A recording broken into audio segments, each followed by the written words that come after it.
My name is Akash, and today I will be presenting my work on my senior capstone. My project is about making non-engaging and less readable advertisements more engaging and more readable. The framework of my project contains a front end and a back end. The front end is the client-facing side of my model. It will take in an advertisement and produce a more readable and engaging version of it as output. The back end is where the machine learning model and the middleware that controls the flow of data to and from the front end reside. We start by scraping data using Groupon's API. The data we get from the API includes a lot of extra stuff that we need to clean up before it's sent to be analyzed.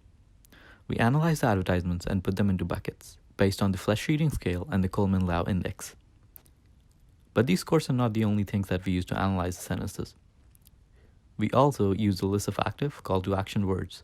This contains a list of things like check out and click here. Now, let's talk about the models. As a part of this project, I implemented two models. The first model, based on machine translation encoder-decoder models. The encoder encodes the advertisements into vectors and the decoder pieces it back together, learning the structure of the engaging sentences, which then helps us translate non-engaging sentences to engaging sentences. The encoder of this model consists of two layers, the input layer and the LSTM layer. The input layers take in a matrix of one-hot vectors, and the LSTM layers contain hidden states, which during training helps the encoder learn how to reduce the input dimensions and encode representation. The decoder consists of three layers, the input layer, the LSTM layer, as well as the dense layer. The second model is based on sentiment transfer models that incorporates an additional encoder-decoder model to train a secondary dataset of non-engaging and non-readable advertisements on top of the first model. However, we will only focus on the first model in this project because the second model needs parallel data in order to work, something that has been really hard to acquire.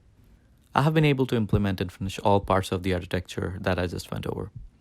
Finally, let's spend some time looking at the front end or the client-facing side of the model and see how it all works. As I mentioned during the tour of my architecture, the front end takes in an advertisement right here and produces a more readable and engaging output right here. The model performs well for sentence structures it has seen during training, so I have listed a few suggestions of advertisements that I know perform well with my model.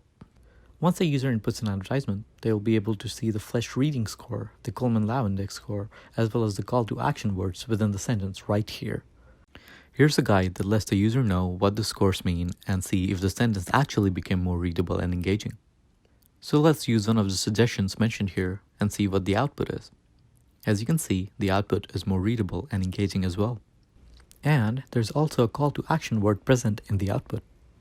However, as I mentioned before, the readability and the engageability of the sentence depends on if the model has seen a similar sentence while training.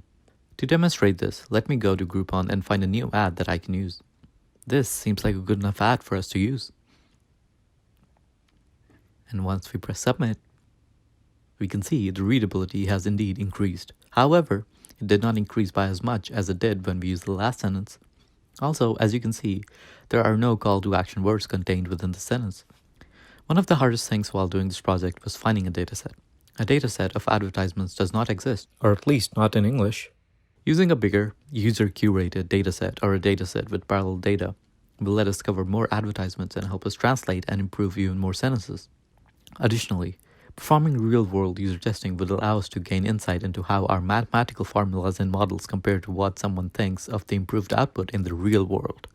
Finally, experimenting with other variants of LSTM models such as bidirectional LSTM or reduced LSTM may provide interesting results and should be looked into. Thank you for watching my video.